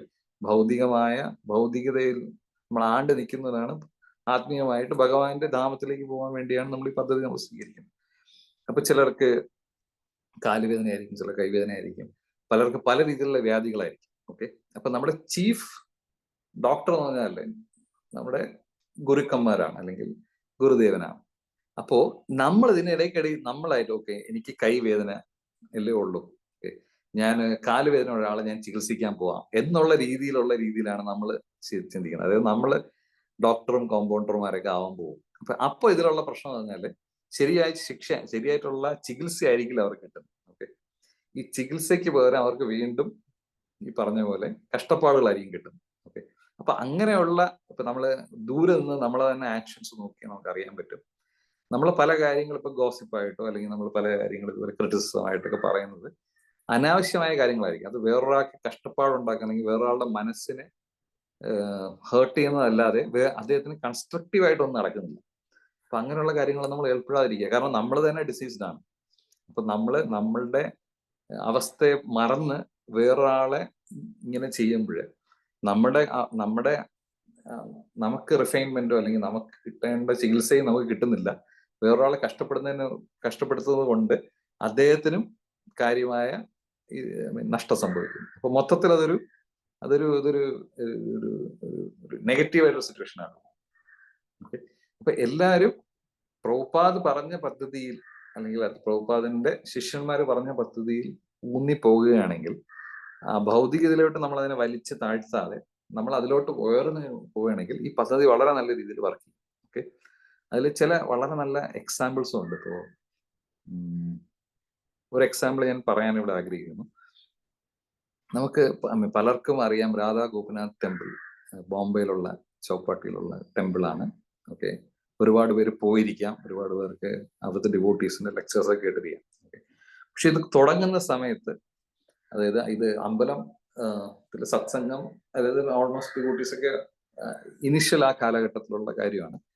അപ്പൊ അവര് ഗൃഹസ്ഥന്മാർ ഒരു ഗ്രൂപ്പ്, സന്യാസി ബ്രഹ്മചാരികൾ ഒരു ഗ്രൂപ്പ്, അങ്ങനെയാണ് അവർ വർത്തിച്ചത്. ഓക്കെ, അവർ തമ്മിൽ ഇത്രയും ഒരു കോപ്പറേഷനോ ഇങ്ങനെയുള്ള കാര്യങ്ങളൊന്നും ഇല്ലായിരുന്നു. ഓക്കെ, അപ്പൊ ഇത് പറഞ്ഞാൽ ഈ ബ്രഹ്മചാരി ഇത് ചെയ്തു, അപ്പൊ ഈ ഗൃഹസ്ഥൻ ഇങ്ങനെയാണ് ജീവിക്കുന്നത്, അവർ എപ്പോഴും തമ്മിൽ ഒരു ഫ്രിക്ഷൻ ഉണ്ടാകും. ഓക്കെ, തുടക്കം വളരെ 1980s കാര്യമാണ്, 80s ആ സമയത്തുള്ള കാര്യങ്ങൾ പറയാം. അപ്പോ ഇതിനിടയിൽ ഈ ഒരു എന്താ പറയുക, ഒരു ഫ്രിക്ഷൻ, ഒരു എപ്പോഴും വേണോ തീ കത്താന്നുള്ള രീതിയിൽ ഇടയിലാണ് രാധാനാഥ് സ്വാമി മഹാരാജ് വന്നത്. ഓക്കെ, അദ്ദേഹം ഈ കമ്മ്യൂണിറ്റിയിൽ സെർവ് ചെയ്യാൻ വേണ്ടി വന്നു. അപ്പൊ അദ്ദേഹം പറയുന്ന കാര്യങ്ങൾ വളരെ ചെറിയ രീതിയിൽ ആൾക്കാർ കേട്ടിരുന്നുള്ളൂ. ഓക്കെ, പക്ഷെ തുടർന്നുള്ള അദ്ദേഹത്തിന്റെ സഹനവും അദ്ദേഹത്തിന്റെ ഈ കറക്ഷൻസും, വളരെ സ്നേഹപരമായ കറക്ഷൻസും കാരണം ഇപ്പൊ ആ കമ്മ്യൂണിറ്റിയിൽ ഞാൻ ചില ചെറിയ യാത്രകൾ അവരോട് അറ്റൻഡ് ചെയ്യാൻ, ശരിക്കും ഗൃഹസ്ഥന്മാര് ബ്രഹ്മചാരികൾ അവരെ ശരിക്കും മക്കളെ പോലെയാണ് കരുതുന്നത്. ഓക്കെ, അവര് അത്ര വീട്ടിൽ നിന്ന് ഇടിയപ്പവും പുട്ടും ഒക്കെ ഉണ്ടായിക്കൊണ്ടുവന്ന് പ്രത്യേകമായിട്ട് അവർക്ക് കൊടുക്കുന്നതും, അവരത് ഇത്രയും രീതിയിൽ അത്രയും ആദരവോടെ കഴിക്കുന്നതും, അവര് എത്ര നല്ല രീതിയിലാണ് കോപ്പറേറ്റ് ചെയ്യുന്നത് കാണാൻ ശരിക്കും വളരെ ഭയങ്കര ഒരു എക്സാമ്പിൾ പോലെയാണ്. അപ്പോൾ തുടക്കം എപ്പോഴും ഈ പറഞ്ഞ പോലെ വളരെ ഒരു ഡിസ്ജോയിന്റഡ് ആയിട്ടുള്ള, അതായത് വളരെ, കാരണം രണ്ടുപേര് രാധാനാഥ് സ്വാമി മഹാരാജ് എന്ന് പറയുന്നത് two living entities live together, they create problems for each other എന്ന് പറഞ്ഞ പോലെ നമ്മൾ തുടക്കത്തിൽ വരുമ്പോൾ നമുക്ക് ഇടയിൽ കുറച്ച് ഫ്രിക്ഷൻസ് ഒക്കെ കാണും. കാരണം നമ്മൾ രണ്ട് വ്യത്യസ്ത രീതിയിൽ വളർന്നു വരുന്നവർ ആയതുകൊണ്ട്, ഇപ്പൊ രണ്ട് പ്രഭുക്കന്മാര് സർവീസ് ചെയ്യാൻ ഒത്തുചേർന്നാൽ അവർ തമ്മിൽ ഇഷ്യൂസ് ഉണ്ടാവും തുടക്കത്തിൽ. പക്ഷേ നമ്മൾ ഹയർ അതോറിറ്റിയെ മാനിച്ച് അവരുടെ ഇൻസ്ട്രക്ഷൻ ഫോളോ ആണെങ്കിൽ നമുക്ക് നമ്മളുടെ ഇടയിൽ യൂണിറ്റി വരും. അപ്പൊ ഭഗവാനോട് നമ്മുടെ ആ ഭക്തി, അല്ലെങ്കിൽ ശരിക്കുമുള്ള ഭക്തി വരുമ്പോൾ നമുക്ക് തമ്മിലുള്ള ഡിഫറൻസ് കാര്യമായി വരില്ല. ആ ഡിഫറൻസുകളൊക്കെ അലിഞ്ഞില്ലതായി പോകും. ഓക്കെ, അപ്പൊ അതാണ് ശരിക്കും നമ്മൾ നോക്കേണ്ടത്. നമ്മൾ തമ്മിലുള്ള ഡിഫറൻസുകൾ ഇൻഡിക്കേറ്റ് ചെയ്യുന്നത് നമുക്ക് തന്നെ ഭക്തിയിലുള്ള ഇല്ലായ്മയാണ്. അതായത് നമുക്ക് ഭക്തിയിൽ നമ്മൾ അത്രയും ഉയർന്നിട്ടില്ല, അതുകൊണ്ടാണ് ഇത്രയും ഡിഫറൻസുകൾ വരുന്നത്. ഓക്കെ, അതാണ് ഞാൻ കൂടുതലും എൻ്റെ ഒരു അണ്ടർസ്റ്റാൻഡിങ്ങിൽ ഞാനായിട്ട് തന്നെ കറക്റ്റ് ചെയ്യാൻ നോക്കുന്നു. നമ്മൾ തന്നെ പല കാര്യങ്ങളും നമുക്ക് നെഗറ്റീവായിട്ട് വീക്ഷിക്കാനുള്ള ഒരു അവസരം കാണും, പോസിറ്റീവായിട്ടുള്ളതും കാണും. അപ്പൊ നമ്മൾ ഭക്തിയിൽ നമ്മളെയും ഉയർത്തി ബാക്കിയുള്ളവരെയും അത് ഉയർത്താനുള്ള രീതിയിലേ നമ്മൾ ബിഹേവ് ചെയ്യാൻ പാടുള്ളൂ. ഓക്കെ, അതൊരു സ്പിരിച്വൽ ആയിട്ടുള്ള ഒരു അതോറിറ്റിയുടെ ഇൻസ്ട്രക്ഷൻസ് അനുസരിച്ച്. ഓക്കെ, അത് എത്ര തന്നെ പ്രയാസമാണെങ്കിലും ഇതേ ഉള്ളൊരു വഴി. ഇല്ലെങ്കിൽ നമ്മൾ ഇപ്പം പറഞ്ഞ പോലെ ഒരു ഭിന്നിപ്പിലോട്ടാണ് പോകുന്നത്, ഒരു യൂണിറ്റിയിലോട്ടല്ല. ചെറിയൊരു ഗ്രൂപ്പാണെങ്കിൽ പോലും അതിൽ തന്നെ ഈ ഒരു ഭിന്നതകൾ വരുന്നതിന് കാരണം ശരിക്കും ഭക്തിയുത സേവനം അവിടെ നടക്കാത്തതുകൊണ്ട്. എനിക്ക് ഓൾമോസ്റ്റ് ഞാൻ പറയാൻ ഉദ്ദേശിച്ചതിന്റെ എല്ലാം കൺക്ലൂഷൻ ഞാൻ പറഞ്ഞു കഴിഞ്ഞു. ഒരു എക്സാമ്പിൾ മാത്രമേ പറയാനുള്ളൂ. എന്തെങ്കിലും ക്വസ്റ്റ്യൻസോ കമന്റ്സോ ഉണ്ടെങ്കിൽ ഞാൻ ഒരു മിനിറ്റ് പോസ് ചെയ്യാം. ഹരേ കൃഷ്ണ പ്രഭു. ഹരേ കൃഷ്ണ പ്രഭു. മാതാവി ചോദിച്ചില്ലേ ഒരു ചോദ്യം, ആരോ ആ ക്ലാസ് എടുക്കുന്ന സമയത്ത് ആ ക്ലാസ്സിനെ പറ്റി ക്രിറ്റിസൈസ് ചെയ്യുക വേറൊരാള്. അപ്പൊ അങ്ങനെ ചെയ്യുന്നത് കേട്ടാൽ ആ മാതാജി പിന്നെ ക്ലാസ് എടുക്കാതെ ഇരിക്കണോ എന്നാണ് മാതാജി ചോദിച്ചത്. അത് ശരിയല്ലല്ലോ. അത് ശരിയല്ല. അത് അതോറിറ്റിയാണ് പറയുന്നത്. ഇല്ല, ക്ലാസ് എടുത്തതിൽ കയറുമ്പോ പ്രഭുവിനെ ക്ലാസ്സിലൊക്കെ ഏൽപ്പിച്ച ആൾ ആരാണോ അദ്ദേഹമാണ് പറയുന്നത്. ഇപ്പൊ മാതാജി എടുക്കുന്ന ക്ലാസ്സുകൾ പലതും ഇപ്പം ഈ പ്രഭുപാദിന്റെ രീതിയിലല്ല, അല്ലെങ്കിൽ ഭാഗവത്തിനനുസരിച്ച് അല്ലെങ്കിൽ അത് എടുക്കാതിരിക്കുന്നത് അതോറിറ്റി പറയുന്നെങ്കിൽ കറക്റ്റ് ആണ്. പക്ഷെ ഒരാൾ വെറുതെ ഒരു പ്രഭു പറഞ്ഞാൽ ഒരാൾ ക്രിട്ടിസൈസ് ചെയ്ത് എന്തിനോ ക്രിട്ടിസൈസ് ചെയ്ത് പറയുന്നത് കൊണ്ട് ക്ലാസ് എടുക്കാതിരിക്കണം പ്രഭു പറഞ്ഞു. അതെ, അപ്പൊ അത് നമ്മൾ തെറ്റുണ്ടെങ്കിൽ അത് മനസ്സിലാക്കി പിന്നീട് കറക്റ്റ് ചെയ്ത് നമ്മൾ ചെയ്യാൻ നോക്കുക വേണ്ടിയത്. അതെ, അതിപ്പം എന്താ പറയുന്നത്, ഇപ്പൊ ഒരാൾക്ക് ഇപ്പൊ നമ്മളിപ്പോ ഒരു സദസ്സിൽ ഇപ്പൊ ഞാൻ ക്ലാസ് എടുക്കുന്നു, പ്രഭുവിന് അതിലൊരു തെറ്റ് തോന്നിയെന്ന് വിചാരിക്കുക. ഓക്കെ, ഇപ്പോ ഇതേ സിറ്റുവേഷൻ ഞാൻ പറയണം, റീക്രിയേറ്റ് ചെയ്യണം. പ്രഭുവിന് തോന്നിയ ഓക്കെ ഈ പ്രഭു പറയുന്നതിൽ ഈ ഒരു കുറച്ച് കാര്യങ്ങൾ തെറ്റാണല്ലോ, പ്രഭുപാദ് പറഞ്ഞിരിക്കുന്ന പോലെ അല്ലല്ലോ പറയുന്നത്. അപ്പൊ പ്രഭു എന്താണ് ചെയ്യുന്നത്? പ്രഭു ഡയറക്റ്റ് എന്റെ അടുത്ത് പറഞ്ഞാൽ, ശരിക്കും പറഞ്ഞാൽ ഞാൻ പ്രഭുവിനെ അതോറിറ്റി ആയിട്ട് മാനിക്കുന്നുണ്ടോ എന്ന് പ്രഭുവിന് അറിയില്ല. അപ്പൊ പ്രഭു എന്റെ അതോറിറ്റി ആരാണ്, അല്ലെങ്കിൽ അവരുടെ അടുത്ത് ഇത് പറയുകയാണ് ചെയ്യേണ്ടത്. പ്രഭു, ഞാൻ ഇങ്ങനെ ഒരു ഇത് കേട്ടു, പക്ഷെ ഇങ്ങനൊരു ഇത് എന്റെ അണ്ടർസ്റ്റാൻഡിങ് ഇത് ഇങ്ങനെയാണല്ലോ, പക്ഷെ പ്രഭു ഇങ്ങനെയാണ് പറഞ്ഞത്. അത് പ്രഭുവിനൊന്ന് പറഞ്ഞ് മനസ്സിലാക്കാൻ പറ്റുമെങ്കിൽ കൊള്ളാം എന്നുള്ള രീതിയിൽ ആ രീതിയിൽ പറയും. അല്ലാതെ നമ്മൾ നമ്മുടെ പാണ്ഡിത്യം കാണിക്കാൻ വേണ്ടിയല്ല. അങ്ങനെ പറഞ്ഞാൽ അത് കൺസ്ട്രക്റ്റീവ് ആയിട്ട് നമ്മുടെ കറക്റ്റ് ചാനലിൽ കൂടെ അത് വരും. അത് ആ രീതിയിൽ അക്സെപ്റ്റ് ചെയ്യുകയും ചെയ്യും. പക്ഷെ അല്ലെങ്കിൽ അതൊരു ഗോസിപ്പായിട്ട് പോകും.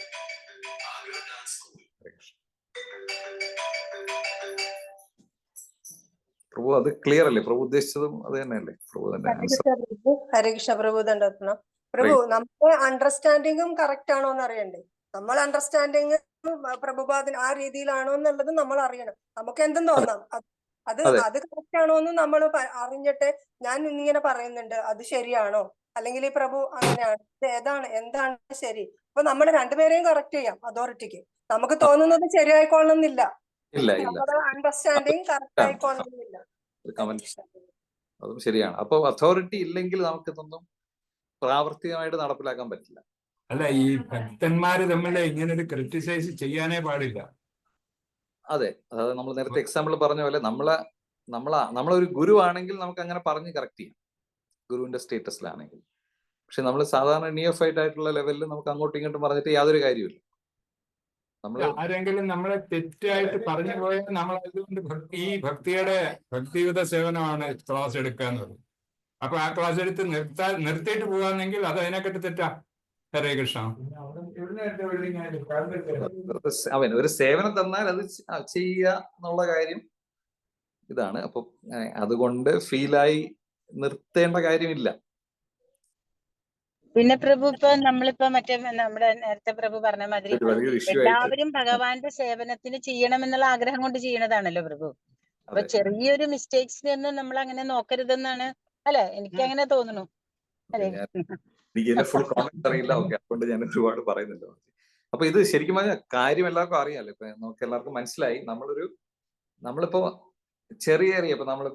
ചെറിയ കാര്യങ്ങളും നമ്മൾ വലിയ ഒരു ഊതിപ്പെരിപ്പിച്ച് വലുതാക്കി നമ്മൾ അതിനെ ഒരുപാട് വിഷമിക്കുകയോ അല്ലെങ്കിൽ ഒരുപാട് ഇതാക്കുകയും ചെയ്യേണ്ട കാര്യമില്ല. നമ്മൾ സാധാരണഗതിയിൽ നമുക്ക് ഏറ്റവും ഇത് കൊടുക്കേണ്ടത്, ഒരാൾ നമ്മളെ ക്രിട്ടിസൈസ് ചെയ്താലും നമ്മൾ ഇത് കൊടുക്കേണ്ടത്, നമ്മൾ ആ ഒരു ക്രിട്ടിസൈസ് ആൾക്ക് വേണ്ടിയല്ല ജീവിക്കുന്നത്.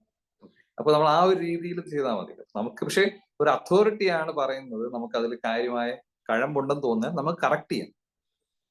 അത് കറക്റ്റ് ചെയ്യണം എന്നുള്ളത് തന്നെ. അല്ലാതെ ഇപ്പോ നമ്മൾ പറയുന്ന എല്ലാം ശരിയാണെന്ന് വിചാരിക്കാൻ പാടില്ല. നമുക്ക് കറക്ഷനും വിധേയമാവണം. പക്ഷെ കറക്റ്റ് ചെയ്യാൻ നമ്മൾ അഥോറൈസ്ഡ് ആയിട്ടുള്ള ആൾക്കാർ നമ്മൾ കറക്റ്റ് ചെയ്യുന്നത് അതിൽ കണക്കിലെടുത്താൽ മതി. ഹരേ കൃഷ്ണ പ്രഭു. അതങ്ങനെ ഈഗോ ഹേർട്ട് ആവാതെ അത് നമ്മളുടെ പ്യൂരിഫിക്കേഷൻ ആയിട്ട് പറയുന്നതാണെന്ന് എടുക്കാനുള്ള ആറ്റിറ്റ്യൂഡ് വേണമെന്നല്ലേ പ്രഭു പറയുന്നത്? തൃണാദപി എന്നല്ലേ പറയുന്നത്? പ്രഭുപാദം പറയുന്നത് നമ്മളുടെ ഈഗോ അങ്ങനെ ഇതായി വരുന്നതിന് ബുക്ക് ഡിസ്ട്രിബ്യൂഷന് പോകണം എന്നാണ് പറയുന്നത്. അപ്പോഴാണ് നമുക്ക് കൂടുതലും അതിന്റെ ഒരു പ്യൂരിറ്റി കിട്ടും. അപ്പൊ നമ്മൾ ഇങ്ങനെ അതിന്റെ മുന്നിൽ നമ്മളിങ്ങനെ പ്രൊജക്ട് ചെയ്യാതെ നമ്മളുടെ തെറ്റുകളും എല്ലാം നമുക്ക് മനസ്സിലാക്കാൻ പറ്റുള്ളൂ. അപ്പൊ നമ്മൾ അത് ഒരു ഓപ്പൺ ഹാർട്ടഡ് ആയിട്ട് നമ്മൾ എടുക്കണം എന്നുള്ളതാണ് എൻ്റെ ഒരു താഴ്ന്ന ഒരു അഭിപ്രായം പ്രഭു. ഹരേ കൃഷ്ണ. അത് നമ്മൾ ഹേർട്ടിംഗ് ആയിട്ട് അങ്ങനെ എടുക്കാൻ പാടില്ല. അവർക്ക് അറിയുന്നത് അതിൽ എന്തെങ്കിലും നമുക്ക് തിരുത്താനുണ്ടെങ്കിൽ നമ്മൾ തിരുത്തുന്ന വഴിക്ക് എടുക്കണം, അല്ലെങ്കിൽ അത് വിട്ടേക്കണം. അത്രയേ ഉള്ളൂ. മാധുജി പറഞ്ഞതിൽ നമ്മളെപ്പോഴും ഹമ്പിൾ ആയിരിക്കണം. പക്ഷെ നമ്മൾ പറഞ്ഞല്ലേ, ഞാനിപ്പോ ക്ലാസ് എടുക്കും അല്ലെങ്കിൽ വേറൊരാൾ ക്ലാസ് എടുക്കുന്നു, ഞാൻ എന്റെ അണ്ടർസ്റ്റാൻഡിങ്ങിൽ പറയുന്നില്ല മാധുജി പ്രഭുജി അല്ലെങ്കിൽ മാധുജി എടുത്ത ക്ലാസ്സിൽ എന്റെ തെറ്റുണ്ടെന്ന് അങ്ങനെ പറയാൻ എനിക്കൊരു അധികാരമില്ല. ഓക്കെ, അപ്പൊ അങ്ങനെ ഒരു കമന്റ് ഇൻവൈറ്റഡ് അല്ല ഫസ്റ്റ് ഓഫ് ഓൾ. അത് ശരിയാണ് പ്രഭു, അത് ശരിയാണ്. സപ്പോസ് അങ്ങനെ പറഞ്ഞു കഴിഞ്ഞാലും മറ്റേ ആള് അതിന്റെ ഇമ്പോർട്ടൻസ് കണക്കാക്കേണ്ട കാര്യം. അതെ അതെ ഹരേ. ഇപ്പൊ നമ്മൾ ഈ പറയുന്ന ഫുൾ കൺവെർസേഷൻ വരുന്നത് നാരദ മഹർഷിയും വ്യാസദേവനും തമ്മിലുള്ള കൺവെർസേഷനാണ്, അല്ലേ? ഇപ്പൊ വ്യാസദേവൻ ഇത്രയും കൃതികൾ എഴുതി, ഭഗവാന്റെ കൃതികൾ എഴുതി, അങ്ങ് അദ്ദേഹത്തിന്റെ സ്പിരിച്വൽ ലൈഫിന്റെ കൾമിനേഷൻ ഇരിക്കുന്ന സമയത്താണ് അദ്ദേഹത്തിന് ഈ ഒരു ഡിസ്സാറ്റിസ്ഫാക്ഷൻ തോന്നുന്നത്, അല്ലെ? അതായത് അദ്ദേഹം ഭക്തി ഊന്നി ഭഗവാന്റെ തന്നെ ലിറ്റററി ഇൻകാർണേഷൻ ആയിട്ട് വന്നിട്ട് ഇത്രയും വൈദിക സാഹിത്യങ്ങൾ എഴുതി അതിന്റെ കൾമിനേഷൻ വന്നിട്ട് നാരദ മഹർഷി വന്നിട്ട് പറയാണ്, നീ ശരിക്കും ഭഗവാനെ ഗ്ലോറിഫൈ ചെയ്തില്ല എന്നാണ് പറയുന്നത്, അല്ലെ? ശരിക്കും ഭഗവാനെ ഡയറക്റ്റ് ആയിട്ട് ഗ്ലോറിഫൈ ചെയ്തില്ല എന്നാണ്. അപ്പോ നമ്മുടെ അടുത്താണ് നമ്മളെ സ്പിരിച്വൽ മാസ്റ്റർ എന്ന് പറയുകയാണെങ്കിൽ നമുക്ക് ഫസ്റ്റ് ആയിട്ട് തോന്നുന്നില്ല, ഓ ഇത്രയും ഒക്കെ സേവനം ചെയ്തിട്ട് ഞാൻ എന്റെ കഴിവിന്റെ പരമാവധി ഉപയോഗിച്ച് ചെയ്തിട്ട് ഇത് സാറ്റിസ്ഫൈഡ് ആയില്ലേ, പിന്നെ ഞാൻ എന്ത് ചെയ്യണം എന്നുള്ള നമ്മളൊരു ഈഗോ അവിടെ വരും, അല്ലേ? പക്ഷേ ഒരു സ്പിരിച്വൽ മാസ്റ്റർ ആയിട്ട് നാരദമുനി അത്ര ക്ലിയർ ആയിട്ട് പറയാണ്, ഇതാണ് ശരിക്കും നിന്റെ ഡിസ്സാറ്റിസ്ഫാക്ഷൻ കാരണം. അപ്പോ ഇവിടെയുള്ള ഇതെന്ന് പറയുന്നത് വ്യാസദേവനും അത് മനസ്സിലാക്കി, അത് നാരദന്റെ ഇൻസ്ട്രക്ഷൻ ഉൾക്കൊണ്ടു. അതുകൊണ്ടാണ് നമുക്ക് ഭാഗവതം കിട്ടിയത്. അപ്പോൾ നമ്മൾ ചെയ്യുന്ന വളരെ ചെറിയ സർവീസ് ആയിരിക്കും, അല്ലെങ്കിൽ നമ്മൾ ആ ലെവൽ ഓഫ് സർവീസ് വളരെ ചെറുതായിരിക്കും. അപ്പോൾ ഒരു ടെമ്പിൾ ഹാളിന്റെ മൂലയില് കുറച്ച് നമ്മൾ ക്ലീൻ ചെയ്യുന്ന സമയത്ത് ആ മൂലയ്ക്ക് ചിലപ്പം നമ്മൾ ശരിക്കും വൃത്തിയാക്കിയിട്ടില്ല. ഓക്കെ, ചിലപ്പോൾ അതായിരിക്കും നമ്മുടെ അതോറിറ്റി പറയുന്നത്, പ്രഭു അത് ശരിക്കും ഒന്ന് ക്ലീൻ ചെയ്യണേ, അത് ശരിയായിട്ടില്ല. അപ്പൊ നമ്മൾ വിചാരിക്കും ഫുൾ ഹോൾ ഞാൻ ക്ലീൻ ആക്കില്ല, അപ്പൊ കുറച്ച് സ്ഥലമൊക്കെ ഇത്തിരി വിട്ടെന്നിരിക്കും, അതൊന്നും വലിയ കാര്യമാക്കേണ്ടിയിട്ടില്ല എന്ന് വേണമെങ്കിൽ നമുക്ക് ചിന്തിക്കാം. ഇല്ലെങ്കിൽ നമുക്ക് ചിന്തിക്കാം, ഓക്കെ അത് ഞാൻ വിട്ടുപോയി, താങ്ക് യു പ്രഭു പറഞ്ഞു തന്നേന്, അപ്പൊ എന്റെ സർവീസ് കുറച്ചുകൂടെ പോകുന്നതിൽ എത്താൻ പറ്റും എന്നുള്ളത്. അപ്പൊ നമുക്ക് രണ്ട് രീതിയിലും ചിന്തിക്കാം. ഓക്കെ, പക്ഷെ അതൊക്കെ നമ്മുടെ ആറ്റിറ്റ്യൂഡ് അനുസരിച്ചായിരിക്കും. അത് നമ്മൾ തിരിച്ച് ചിന്തിച്ചു കഴിഞ്ഞാൽ നമ്മൾ നെഗറ്റീവായിട്ട്, ഭക്തിയിൽ നെഗറ്റീവായിട്ട് പോകും. അപ്പൊ നമ്മൾ ഭക്തിയോ സേവനത്തിൽ നിന്ന് എതിരെ പോകും. മറ്റതാണെങ്കിൽ നമ്മൾ ഇനിയും കൂടുതൽ ഉയർന്നുകൊണ്ടിരിക്കും. അപ്പൊ നമ്മൾ തന്നെയാണ് നമ്മുടെ വഴി അടയ്ക്കുന്നതും തുറക്കുന്നതും. ഓക്കെ, അത് നമ്മൾ പതിയെ ചില കാര്യങ്ങൾ നമ്മൾ തുടക്കത്തിൽ മനസ്സിലാവില്ല, ചിലപ്പോൾ 2-3 ആവർത്തി മിസ്റ്റേക്ക് പൊട്ടുമ്പോഴായിരിക്കും നമുക്ക് മനസ്സിലാവുന്നത്. പക്ഷെ നമ്മളെപ്പോഴും ഒരു ഓപ്പൺ ആയിട്ട് നമ്മൾ വളരെ ഈ പറഞ്ഞ പോലെ വിനയാന്വിതനായിട്ട് സെർവ് ചെയ്യാൻ നോക്കുമ്പോൾ ഭഗവാൻ ആ ഒരു ബുദ്ധി തരും. ഓക്കെ എടാ, ഈ ഒരു കാര്യം ശ്രദ്ധിക്കാത്തതുകൊണ്ടാണ് വീണ്ടും ഈ ചുഴിയിൽ പെട്ടുപോകുന്നത് എന്നുള്ളൊരു ബുദ്ധി ഭഗവാൻ തന്നെ തരും, നമ്മൾ സിൻസിയർ ആണെങ്കിൽ. അപ്പൊ നമുക്കത് കറക്റ്റ് ചെയ്ത് ഭാവിയിൽ മുന്നേറാൻ പറ്റും. ഇപ്പൊ പല കാര്യങ്ങളും, ചില കാര്യങ്ങൾ നമ്മൾ പറയാനുണ്ടല്ലോ, നമ്മൾ നങ്കൂരം ഇട്ടിട്ട് തുഴയാന്ന് പറഞ്ഞിട്ട് നമ്മൾ എല്ലാം ചെയ്യുന്നുണ്ട്, 16 റൗണ്ട് ചെയ്യുന്നുണ്ട്, റൂൾസ് ഫോളോ ചെയ്യുന്നുണ്ട്. പക്ഷെ ചില കാര്യങ്ങൾ ചെയ്യാത്തതുകൊണ്ട് നമ്മൾ എത്രയോ വർഷങ്ങളായിട്ട് നമ്മൾ അവിടെ തന്നെ ഇട്ട് തുഴയും. ഓക്കെ, അപ്പൊ അതൊക്കെ പ്രഭുപാദ് പറഞ്ഞ പോലെ അതായത് heart not in the heart എന്ന് പറയുന്നത്, അതായത് അത്രയ്ക്ക് കട്ടിയായ ചില ബന്ധനങ്ങളുണ്ട് നമ്മുടെ. അപ്പൊ അത് പലതും ഈ സേവനം ചെയ്യുമ്പോഴാണ് അത് പുറത്തു വന്ന് അതിനെ ആ അനർത്ഥങ്ങളെ നിവർത്തിക്കാൻ ഒരു വഴി ഉണ്ടാകുന്നത്. പക്ഷെ അങ്ങനെ ഒരു സമയത്ത് അങ്ങനെ ഒരു അനർത്ഥം ഒരാൾ എക്സ്പോസ്ഡ് ആയി കഴിഞ്ഞിട്ടും അത് കറക്റ്റ് ചെയ്യാനുള്ള മെഷർ പറഞ്ഞിട്ടും നമ്മൾ അത് കറക്റ്റ് ചെയ്യുന്നില്ലെങ്കിൽ നമ്മൾ അവിടെ സ്റ്റക്കാണ്. ബേസിക്കലി നമ്മൾ വിചാരിക്കും ഓക്കെ നമ്മളെല്ലാം ചെയ്യുന്നുണ്ട്, നമ്മൾ പ്രോഗ്രസ് ചെയ്യുന്നുണ്ട്, പക്ഷെ നമ്മൾ സ്റ്റക്കാണ്. അപ്പോൾ ഒരാള് അല്ലെങ്കിൽ ഒരു സ്പിരിച്വൽ മാസ്റ്റർ നമ്മളെ ചാസ്റ്റൈസ് ചെയ്യുമ്പോൾ, അല്ലെങ്കിൽ അദ്ദേഹം നമ്മളെ കറക്റ്റ് ചെയ്യുമ്പോൾ, നമ്മളെ ഇകഴ്ത്താൻ വേണ്ടി ചെയ്യുന്ന കാര്യമല്ല, നമ്മുടെ തന്നെ സ്പിരിച്വൽ ലൈഫിനെ ബാധിക്കുന്ന ഒരു കാര്യത്തിനെ തട്ടി മാറ്റാനാണ് അദ്ദേഹം ശ്രമിക്കുന്നത്. ഓക്കെ, അപ്പൊ ആ ഒരു രീതിയിൽ വേണം നമ്മൾ എടുക്കാൻ. നമ്മളെ ഹെൽപ്പ് ചെയ്യാൻ നമ്മുടെ തന്നെ ഗുരുക്കന്മാർ ചെയ്യുന്ന ഒരു കാര്യം നമുക്ക് ആത്യന്തികമായി, ഇപ്പൊ നമ്മൾ പറയുന്നത് ശ്രേയസ്സും പ്രേയസ്സും. ഒരാൾ നമ്മളെ സർവീസ് ചെയ്യുന്ന പുകഴ്ത്തുമ്പോഴേ നമുക്ക് വളരെ സന്തോഷം ഉണ്ടാവും. ഓക്കെ, പ്രഭു നല്ലതായിട്ട് മാല കെട്ടുന്നു, അല്ലെങ്കിൽ പ്രഭു നല്ലതായിട്ട് പാടുന്നു എന്ന് പറയുമ്പോൾ നമുക്കൊരു സന്തോഷം ഉണ്ടാവും. ഓക്കെ, പക്ഷെ അത് ശരിക്കും ആത്യന്തികമായിട്ട് നമുക്കൊരു ലാഭം വരുന്നില്ല. ഓക്കെ, ഈ ഇതിൽ എന്തെങ്കിലും പ്രശ്നം ഉണ്ടെങ്കിൽ അത് ഫീഡ്ബാക്ക് ചെയ്ത് ആ ഫീഡ്ബാക്ക് വെച്ച് നമ്മളെ ഭക്തിക സേവനം കറക്റ്റ് ചെയ്ത് അത് ഗുരുക്കന്മാർക്കും ഭഗവാനും സംതൃപ്തി നൽകുമ്പോഴാണ് നമുക്കൊരു ഇത് കിട്ടുന്നത്. അപ്പോൾ അത് ചിലപ്പം ഒരു ടൈം ടേക്കൺ, അത്രയും വളരെ സമയമെടുക്കുന്ന ഒരു പ്രോസസ് ആയിരിക്കും. അപ്പൊ അതിൽ കൂടെ നമുക്ക് എല്ലാവർക്കും പോയേ പറ്റൂ. ഓക്കെ, കാരണം നമ്മൾ ആരും പെർഫെക്റ്റ് അല്ലാത്തതുകൊണ്ട് ആ ഒരു റിഫോർമേഷൻ നമ്മൾ തയ്യാറാണ്. അപ്പൊ ദീക്ഷ എടുക്കുന്നതിന്റെ ഉദ്ദേശം തന്നെ അങ്ങനെയാണ്. സീരിയസ് ആയിട്ട് ഞാൻ ഒരു അനർത്ഥ നിവൃത്തി കൂടെ പോകാൻ തയ്യാറാണ്, ഞാൻ ഈ പറഞ്ഞ പദ്ധതികളെല്ലാം അനുസരിക്കാൻ തയ്യാറാണെന്നുള്ള ഒരു കോൺട്രാക്റ്റ് ആണ് ശരിക്കും ദീക്ഷ.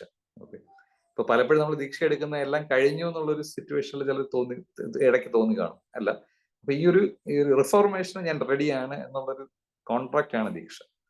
അപ്പൊ നമ്മൾ ആ ദീക്ഷ എടുത്ത് കഴിഞ്ഞിട്ട് നമ്മൾ ഈ ഒരു പ്രോസസ്സിലൂടെ പോകാൻ തയ്യാറായി അതിൽ കൂടെ ഇപ്പൊ പറഞ്ഞല്ലോ സ്വർണം ഇങ്ങനെ ചൂടേറ്റ് ഇങ്ങനെ പ്യൂരിഫൈ തോന്നുന്നത്, എന്നാലേ അത് ഗ്ലോ ആയി ആഭരണമായിട്ട് മാറും. അപ്പൊ ആ ഒരു പ്രോസസ്സാണ് സ്പിരിച്വൽ മാസ്റ്റർ ചെയ്യുന്നത്, അല്ലെങ്കിൽ നമ്മളെ കൂടെയുള്ള ഭക്തന്മാര് നമ്മൾ ചെയ്യുന്നത്. അപ്പൊ ഇതിനിടയിൽ നമ്മൾ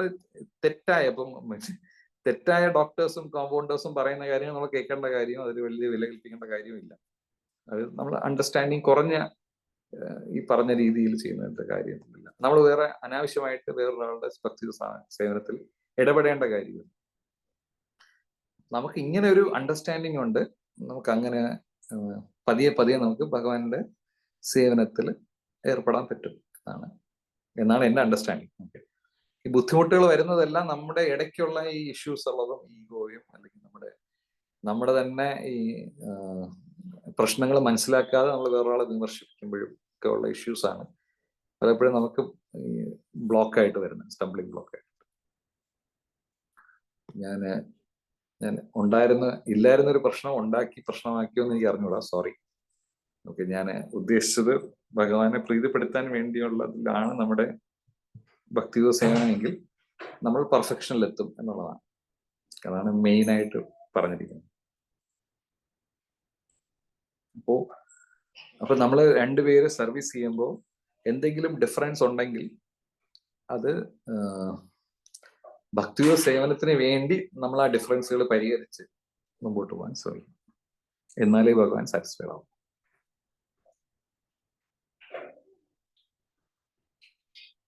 ഇതോടുകൂടി ഞാൻ ഇത് ഉപസംഹരിക്കുന്നു.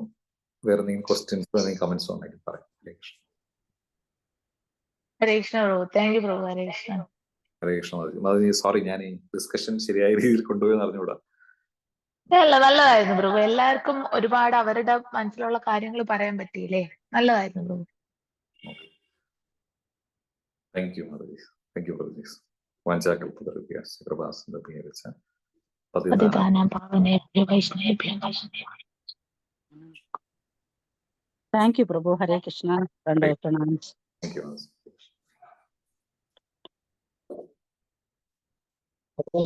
നന്ദി പ്രഭുജി, വളരെ നന്ദി. താങ്ക് യു പ്രഭുജി.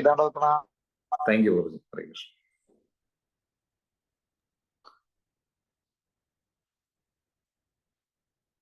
ഹരേ കൃഷ്ണ പ്രഭു. ക്ലോസ് ചെയ്യട്ടെ പ്രഭു? ക്ലോസ് ചെയ്യാൻ. Thank you. ഹരേ കൃഷ്ണ.